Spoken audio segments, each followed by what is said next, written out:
believe it. 34-26, and a massive moment in this season for the Commanders, who have now dropped 3 straight. Don't let the scoreboard fool you. Late yards, late points, following a largely lackluster offensive effort by the Commanders, who now find themselves inching ever closer to a crowded NFC wildcard picture.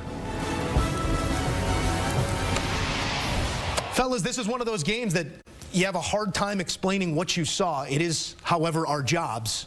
What did you see from Washington? Let's start at the end and work backwards. Slow to start, but in those final moments, you make the play, and it's the K game that can't get it done. Yeah, it's funny because they got better as the pressure started to ratchet up, which tells you that this team is locked in with their head coach, Dan Quinn. But what we saw the entire game was an offense that was highly inconsistent, no running game to speak of, outside of Jaden Daniels scrambling a little bit. They couldn't run the football. They made themselves one-dimensional, and on top of that, the defense just didn't do a good job of getting off the field. So it was a complete combination of errors for the Washington Commanders up until the final 5 minutes of the ball game where things had to get done. It's like you wait for the last minute to do that test or turn in that term paper. They did a great job to get back to the ball game, but the football guys will always make sure the right team will win, because at the end of the day, you don't miss that extra kick, that extra point. Yeah, should have gone for 2. I don't know what the analytics said, but I thought maybe they had, because to your point, they had not been as efficient as they were early in the season under Cliff Kingsbury. And there's a whole conversation about second half Cliff Kingsbury. How does that look compared to first half? Because in Arizona, those offenses were on fire, and then those teams sort of fell off the cliff offensively. But I'll say this: Dallas has won 6 of 7 against Washington now, going back 7 games, and in those games they've scored over 30 points. Once again, 34. I don't think anyone would imagine this, given that Dan Quinn had left Dallas. And Mike Zimmer's defenses have struggled, and what he had done in Washington, and we talked about the offense and them having success. But maybe Cooper Rush is the short-term answer. We talked about whether they needed to go to the backup quarterback and give him a chance, and Trey Lance, and we're not at practice, and Cooper is good enough to get them close in games like this, but I think... All right, well, we're here to talk about the Washington Commanders. We need to talk about Lance or Cooper Rush. And I don't care what happened 7 games ago. It has nothing to do with this game right here. This is a completely different team in terms of the Washington Commanders. Different coaching, different quarterback, different everything. So just, I hate when they do that. It doesn't make any logical sense. It has nothing to do with anything. But let's talk about this game. I don't know who the guy was talking, who he was in the very beginning, where he said, this is one of those games where it's tough to explain what you just saw, but it's our job, so we'll try our best. And that's honestly how I felt. Like I take my notes and stuff and watch this game, and I'm kind of like, I don't know what I just watched. It was some really good stuff and some just downright bad stuff.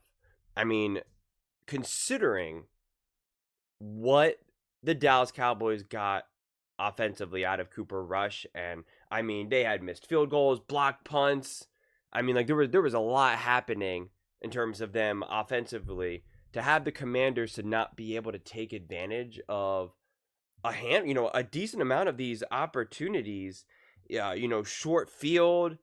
It's just tough. And then they had their own kind of freak stuff happen, like the freak interception with Jaden Daniels, which, you could say that was a dangerous throw, but I think he was making a play, and I think it wasn't really necessarily on him. He had another similar play where it went to Eckler, and then Eckler just dropped it. And I think, it was Greg Olsen was like, oh man, he could have really taken off. He just wasn't ready for it. Like, there was times to make plays. Bates, they finally get the offense going a little bit. Bates catches it, goes, fumble, right? Like, it was just this, like, 2 steps forward, 1 step back, 1 step forward, 3 steps back, 5 steps forward, missed field goal, missed extra point. I mean, like, this was a bizarre game, honestly. This was a tough game.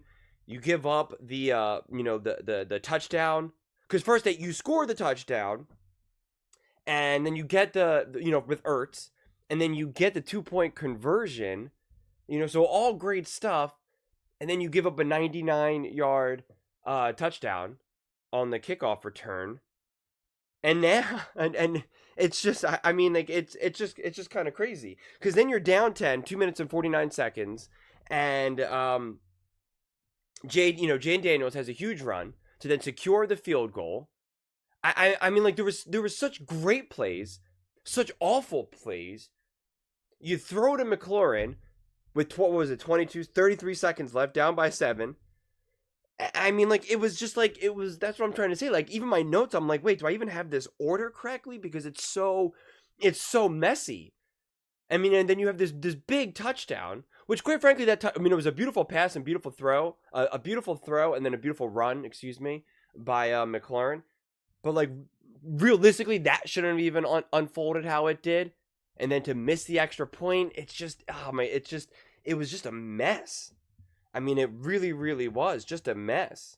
Jaden Daniels, 25 for 38, 275 yards, 2 touchdowns, 2 interceptions, and 82 rating. He was a leading rusher, 7 carries for 74 yards, and the team was 25 carries for 145, which is including Jaden Daniels. And to me, that's one of the biggest problems. Jaden Daniels cannot be your leading rusher. He just can't.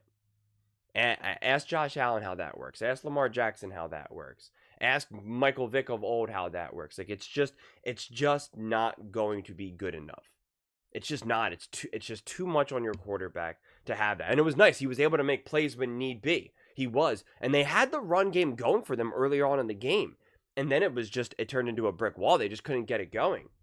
And then you have some 3 and outs and some drop passes. Like, you just kind of had this disconnection, and it felt like a disconnect between McLaurin and Jaden Daniels.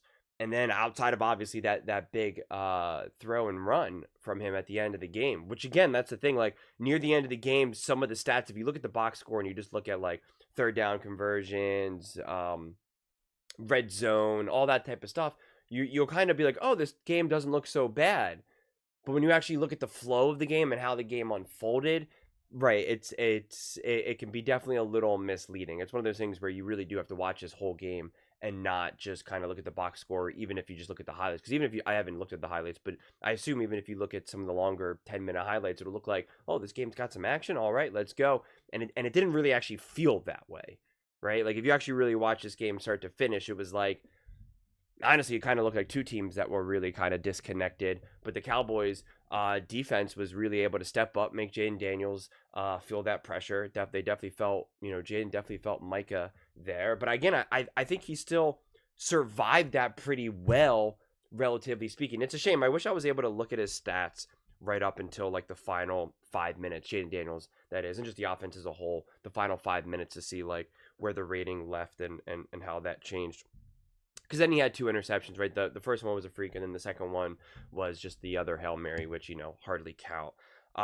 So it's a tough one. This was no doubt a game that you should hope to be able to put away, that you should hope to be able to win.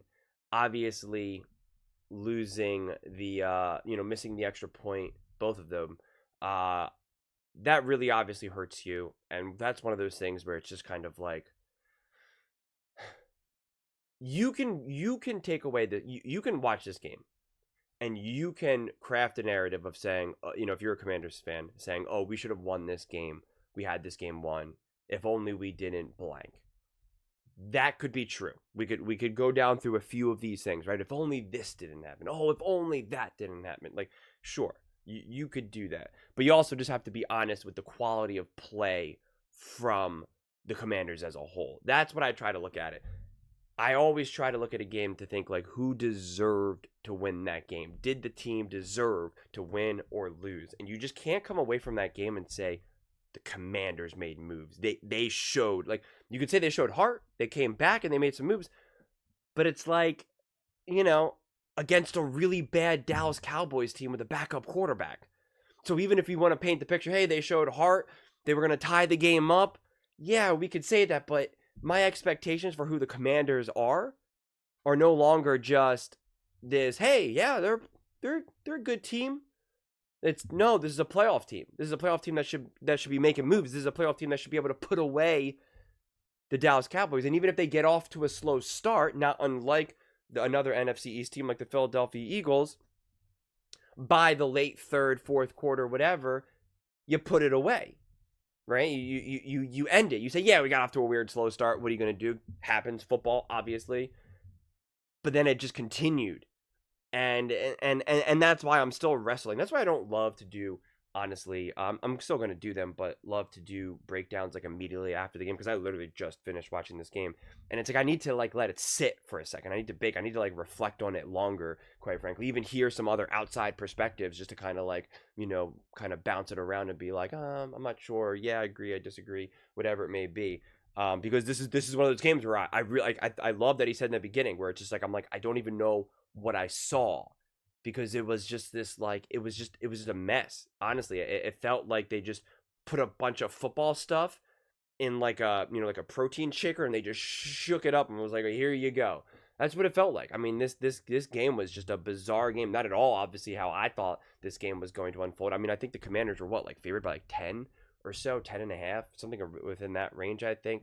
And yet they still were going to have a chance to pull it off, and they obviously couldn't. So they had 8 penalties for 78 yards. Like, some of those little things, again, when you're going up against a bad team, the Dallas Cowboys are a bad team with a backup quarterback, giving up almost nearly 100 yards in penalty yards. You just got to be better than that. And you're at home.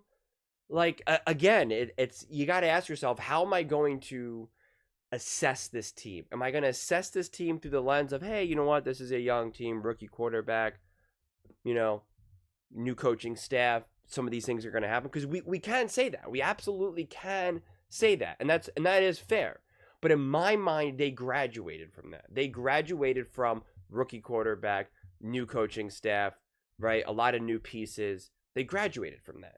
So I hold them to a significantly higher standard. So that's why I'm going to be a little bit less forgiving in a game like this. If this was week 2, I would say, yeah, what are you going to do, right? Again, new coaching staff, rookie quarterback, division rivalry. They're trying to figure this stuff out. In my mind, they should have had a lot of this stuff figured out. Listen, this isn't like sounding the alarm. I don't want to come off as alarmist either, because these games do happen. I would say that this is probably technically the ugliest game from my viewpoint. I don't really care about what happened like week 1 Bucks or whatever the heck it was. To me, from my viewpoint, just the way how this game unfolded and kind of the unsteadiness of it, honestly. Because again, if you're a Commanders fan, you're watching this game, at any point did you feel good? I think that's a great way to put it as well. It's like, when you're watching this game, did you feel like, okay, Commanders got this? I don't know if you did. I didn't feel that way. I was not watching this game saying, all right, no worries, got the ball back, minute whatever, all right, this is good. It was kind of like, I don't know what's going to happen, because this game is bizarre to me, right? Like, it really was. So, I think they played better against the Steelers, better against the Eagles even. That's the thing. Like, to me, this was actually potentially just their egg game, their bad game. But they're kind of reeling a little bit, and it's like, can they get things back in order? Because the wild card is getting tougher. Losing this game does now really hurt, because now even you could even come back and beat the Eagles, right? You could even split with the Eagles, and the Eagles will still have the leg up and all of that. So this was a tough loss. Again, there's no way to slice it. This was a tough loss, but it's not like, oh great, their season's over. It was a fluke why they were good, because I could already hear those sound bites now already of people being like, as you could even see, oh, Cliff Kingsbury gets his team started off hot and then they go cold. I think there's already going to be too much of a piling on this team, and especially Jaden Daniels, and I don't think that's necessary. I think it's just been a tough stretch of games going up against tough teams like the Steelers, the Eagles, and whatnot, and then having a bad loss. It's some tough games and a bad loss. The Eagles kind of did this in the beginning of their season, so that's why I wouldn't panic. I really, really wouldn't. Obviously, if this continues, well, then yeah, then you could be like, okay, what the heck's going on? But I just think this was kind of like a perfect stretch to highlight, to make it look like things are worse than they are. Don't get me wrong. They absolutely kind of have to hit the reset button and kind of course correct here. But I do think potentially this may look a lot worse than the actual reality of the situation. But those are just my thoughts. I'd absolutely love to hear yours. What do you guys all think about the Washington Commanders losing to the Dallas Cowboys in both dramatic fashion and undramatic fashion? Like I said, I don't even know how to define this game. Let me know in the comments below. I read every single comment, so whether you agree with me or disagree with me, either way, let's get in some discussions. Let's get in some fights. But ultimately, let's just have some fun. And please do consider subscribing. We're building an amazing community here, and I'd absolutely love to see you part of it. I want to build something that we all genuinely feel connected to, something that we're really excited to be part of. I think we're well on our way to doing it. Please don't forget to give this video a thumbs up, as it really does help the visibility and the algorithm. Thank you so much. See you next time.